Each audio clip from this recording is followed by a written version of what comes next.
Students भी अंदर चले जाते हैं, जहाँ जाने पर उनको एक लड़की दिखाई देती है जिसे चेन से बांधा हुआ होता है और उसके फेस पर एक मेटल मास्क लगा हुआ होता है। अब उस लड़की को देखकर ये चारों उसकी मदद करने का फैसला करते हैं, लेकिन तभी वहाँ पर एक आदमी आ जाता है जिसने मेटल का वो सेम मास्क पहना होता है। जिसके बाद उनमें से एक स्टूडेंट डेविड उस आदमी के पास जाकर उस पर गुस्सा करने लगता है कि उस लड़की को इस तरह से क्यों बांधा हुआ है। वो उस आदमी से बात कर ही रहा होता है कि तभी वो आदमी डेविड के सर पर नाइफ से अटैक करके उसको जान से मार देता है, जिसको देखकर बाकी तीनों स्टूडेंट्स की हालत खराब हो जाती है। वो बहुत ज्यादा डर जाते हैं, जिसके बाद वो आदमी अब बाकी स्टूडेंट्स को मारने के लिए आगे बढ़ता है, पर जमीन पर पड़े हुए डेविड के खून से फिसलकर वो नीचे गिर जाता है कि तभी वो बाकी 3 स्टूडेंट्स उस पर हमला कर देते हैं और उसको उसके ही नाइफ से मार डालते हैं। जिसके बाद वो उस ट्रैप्ड लड़की को चेन से छुड़वाते हैं और वहाँ से जंगल की ओर भागते हैं। जिसके बाद वहाँ एक लड़की आती है जिसने मशाल पकड़ी होती है। वो दिखने में एक वॉरियर जैसी लग रही थी। वो उन खाली चेन्स को देखती है और उन स्टूडेंट्स को ढूंढने लगती है, जहाँ दूसरी ओर वो सभी स्टूडेंट्स उस लड़की के साथ भागते हुए एक अर्थ होल के पास आकर रुकते हैं। ये वही होल होता है जो हेल का 8वां दरवाजा है।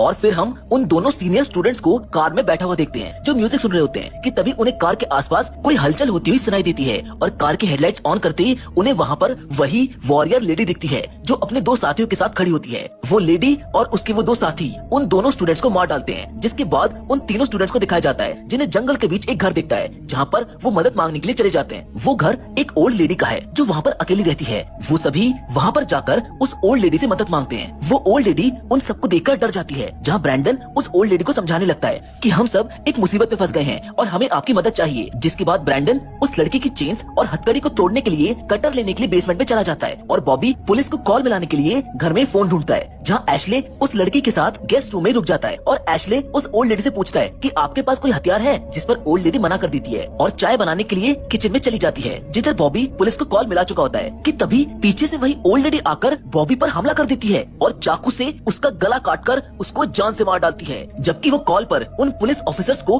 बहाना बनाते हुए ये भी कहती है कि उसके ग्रैंडसन ने मस्ती के लिए आपको कॉल मिला दिया। अब वो दूसरी लड़की वॉल पर लगी हुई एक तस्वीर देखती है जिसमें वॉरियर्स डीमन से लड़ रहे होते हैं। वहीं दूसरी तरफ बेसमेंट में ब्रैंडन को कई सारे हथियार दिखते हैं, जिनको देखकर ब्रैंडन हैरान हो जाता है कि तभी वो ओल्ड लेडी ब्रैंडन को बाहर से लॉक कर देती है और घर की लाइट्स को ऑफ कर देती है। अब एशली बॉबी और ब्रैंडन को अंधेरे में ढूंढते हुए बेसमेंट के बाहर आ जाता है, जहाँ पर उसको पता चलता है कि ब्रैंडन अंदर से लॉक हो चुका है। इसीलिए वो उसको बाहर निकालने की कोशिश करने लगता है कि तभी उसके पीछे से आकर वो ओल्ड लेडी उस पर भी हमला कर देती है, लेकिन वो लड़की आकर उस ओल्ड लेडी का गला चेन से दबा देती है और चाकू से उसको मार डालती है। वो एशली को बचा लेती है। जिसके बाद फिर एशली ब्रैंडन को बेसमेंट से बाहर निकालता है और वो सभी बॉबी की लाश देखते हैं जिसको ओल्ड लेडी ने मार दिया था। वो बहुत ज्यादा डर जाते हैं। जिसके बाद वहाँ पर कल्ट के कई सारे लोग उसी घर के पास आने लगते हैं, जिनको देखकर वो तीनों पीछे के गेट से जंगल की तरफ भाग जाते हैं, जहाँ वो वॉरियर लेडी भी उनका पीछा कर रही होती है। वो एक कुल्हाड़ी फेंक कर मारती है जो सीधा एशली को जाकर लगती है, जिससे उसकी भी जान चली जाती है। जिसके बाद अब ब्रैंडन और वो लड़की बचे होते हैं। ब्रैंडन बहुत ज्यादा डरा हुआ होता है, उसको कुछ भी समझ नहीं आता। वो उस लड़की को लेकर रोड की तरफ भागता है, जहाँ उसको एक ट्रक आता हुआ दिखाई देता है जो लिंडस्टॉर्म का होता है, जिससे ब्रैंडन लिफ्ट मांगता है, पर लिंडस्टॉर्म उसको मना कर देता है। जहाँ तभी उसके ट्रक पर एक कुल्हाड़ी आकर लगती है जो वॉरियर लेडी की होती है और फिर ब्रैंडन और वो लड़की उस ट्रक पर चढ़ जाते हैं। लिंडस्टॉर्म भी वॉरियर लेडी को अपनी तरफ आता देख ट्रक को वहाँ से भगा देता है, जहाँ पर वो सभी उस वॉरियर लेडी से तो बच जाते हैं, पर जब ब्रैंडन